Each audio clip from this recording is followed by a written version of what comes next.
அண்மை செய்தியை பார்த்துக் கொண்டிருக்கிறோம். ஈரானின் முக்கிய 8 நகரங்களை குறிவைத்து இன்று அதிகாலை இஸ்ரேல் விமானப்படை தாக்குதலை தொடங்கியிருக்கிறது. ஈரானின் தலைநகர் டெஹ்ரான் உள்ளிட்ட 8 நகரங்களில் அணுசக்தி நிலையங்கள் மற்றும் ராணுவ தளங்களை குறிவைத்து இஸ்ரேல் தாக்குதலை நடத்தியிருக்கிறது. இதற்கான காரணம் என்ன, இதில் அடுத்தடுத்த நகர்வுகள் என்னவாக இருக்கும் என்பதை பற்றியெல்லாம் எமது செய்தியாளர் மாணிக்கம் வழங்க கேட்போம். மாணிக்கம், விரிவான தகவல்களை பகிர்ந்துக்காங்க.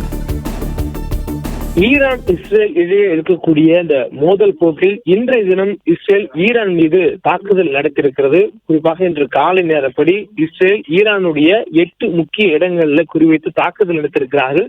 இந்த தாக்குதலுக்கான காரணம் என்ன, அதன் பின்னணி என்ன என்பது குறித்து இஸ்ரேலுடைய பிரதமர் பெஞ்சமின் நெதன்யாகு ஒரு தகவலை வெளியிட்டிருக்கிறார்.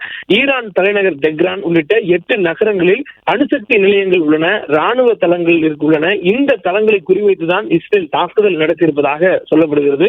ஈரானுடைய இந்த 8 முக்கிய நகரங்களை குறிவைத்து தாக்குவதற்கான காரணமே இஸ்ரேல் மக்களுடைய பாதுகாப்பை உறுதிப்படுத்திக் கொள்வதற்கான ஒரு முன்னெச்சரிக்கை நடவடிக்கையாகத்தான் ஈரான் மீது இந்த தாக்குதலை இஸ்ரேல் நடத்தியிருப்பதாக நெதன்யாகு தகவலில் தெரிவித்திருக்கிறார். 9 அணுகுண்டுகளை தயாரிக்கும் அளவிற்கு ஈரான் தயாராக இருப்பதாகவும், தற்போது யுரேனியத்தை செறிவிட்டு வைத்திருக்கக்கூடிய ஈரான் வரக்கூடிய நாட்களில் 9 அணுகுண்டுகளை அதனால் தயாரித்துக் கொள்ளக்கூடிய அளவிற்கு திறன் கொண்டிருக்கிறது. இதனால் ஈரான் இந்த போல் அணுகுண்டுகளை தயாரித்தால் தற்பொழுது இருக்கக்கூடிய ஈரானுக்கும் இஸ்ரேலுக்கும் இடையேயான அந்த பதற்றமான சூழலில் அது இஸ்ரேல் மக்களுக்கு ஒரு அச்சுறுத்தலாக இருக்கும். எனவே அந்த அச்சுறுத்தலை முன்கூட்டியே முறியடிப்பதற்கான ஒரு நடவடிக்கையாகத்தான், முன்னெச்சரிக்கையாகத்தான் இந்த தாக்குதல் நடத்தப்பட்டிருப்பதாக தற்பொழுது இஸ்ரேலுடைய அதிபர் நெதன்யாகு தெரிவித்திருக்கிறார். மேலும் இஸ்ரேல் பிரதமர் பெஞ்சமின் நெதன்யாகு தெரிவித்துள்ள தகவல்ல ஈரான் வெகு விரைவில் அணுகுண்டு தயாரிக்கும் நிலையில் உள்ளதை தடுப்பதற்கான ஒரு யுக்தியாகவும் தற்பொழுது இந்த தாக்குதலை கையாண்டிருப்பதாக அவர் தெரிவித்திருக்கிறார்.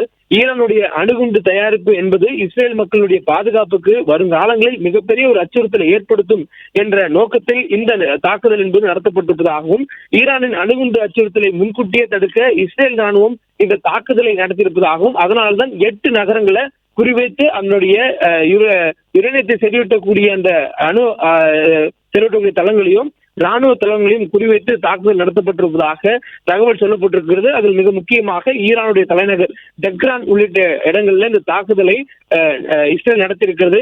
அணுசக்தி நிலையங்களில் தற்பொழுது இந்த தாக்குதலின் காரணமாக அணுசக்தி நிலையத்தில் உள்ள அணு விஞ்ஞானிகளும் பாதிக்கப்பட்டிருக்கிறார்கள், தாக்குதலுக்கு உள்ளாகி இருக்கிறார்கள் என்ற தகவலும் வெளியாகி இருக்கிறது. இந்த சூழல்ல ஈரான் இஸ்ரேலுக்கான இடையே அந்த பதற்றமான சூழல் மேலும் அதிகரித்திருக்கிறது. குறிப்பாக கடந்த ஆண்டு ஈரான் இஸ்ரேல் மீது தாக்குதல் நடத்திய போதும் இஸ்ரேல் அதற்கு பதில் தாக்குதல் நடத்தும் என்று எதிர்பார்க்கப்பட்ட நிலையில கடந்த வருடம் அக்டோபர் மாதம் வாக்கில் அந்த தாக்குதல் நடத்தப்பட்டிருந்தது. அதைத் தொடர்ந்து பல்வேறு கட்ட பேச்சுவார்த்தைகளும் அமைதிக்கான தூதுகளும் இருந்தாலும் கூட அச்சுறுத்தல் இருக்கக்கூடிய காரணத்தினால் நெதன்யாகு இந்த தாக்குதலை நடத்தியதாக ஒரு தகவலை தெரிவித்திருக்கிறார்.